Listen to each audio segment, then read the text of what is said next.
各位观众朋友们，大家好，这里是液体猫运动会的比赛现场。本次直播就在猫里猫里逗猫猫牙同步播出。众所周知，猫是一种液体，我们的选手已经摩拳擦掌，准备好展示自己的延展性了。最后的冠军选手将获得猫王不对，是猫王的称号，以及专制的全套喵酱喵脆。那么比赛开始。大家好，我是1号选手安吉丽娜、冰雪雨寒林、花泽菜菜子、妹 JQ、安塔利亚翠花。我每天都会从自己180平米的大床醒来进行伸展运动，用喵脆唤醒自己成为液体的潜力。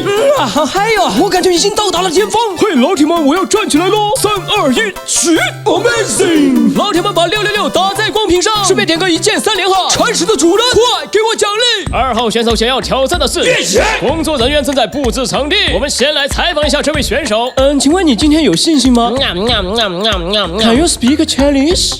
给我喵脆就有信心。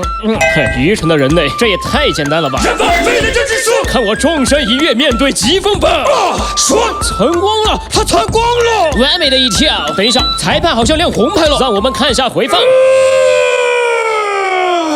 根据比赛规则，是不能使用人数的，饭团将面临竞赛的惩罚。我是今天的3号选手板凳，今天完全不想动了，给大家表演一个挂机吧。3号选手今天好像不在状态，不过没有关系，我们可以先用喵脆给他补充一点能量。只想挂机不让，那我表演个板凳握手吧。黄牌罚下，替补队员上场上亮亮。是人只会躲，那就给大家表演一个木马吧。神龙摆尾，仙人指路，涂鸦坐飞机，龙卷风，翠尾停车场。说起练就瘦，想知道我的延展性为什么这么好吗？因为我是板凳他哥。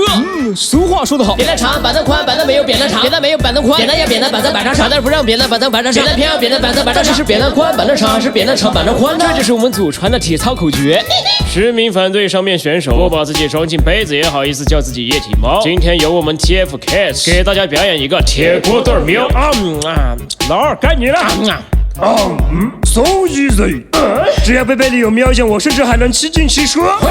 这次是三角形的，还是算了吧？你是在为难我胖虎啊？好了，感谢各位选手的精彩表演，下面开始颁奖，奖品就是由真挚独家赞助的喵酱，专心让你搭配果蔬颗粒，营养又好吃，喵酱一口快乐永久，梦如从此翻身做主人，让你的猫成为甜猫，搭配喵脆组成逗猫神器，好吃到站立，好吃到变成液体，只要够美味，你要的这只猫都会。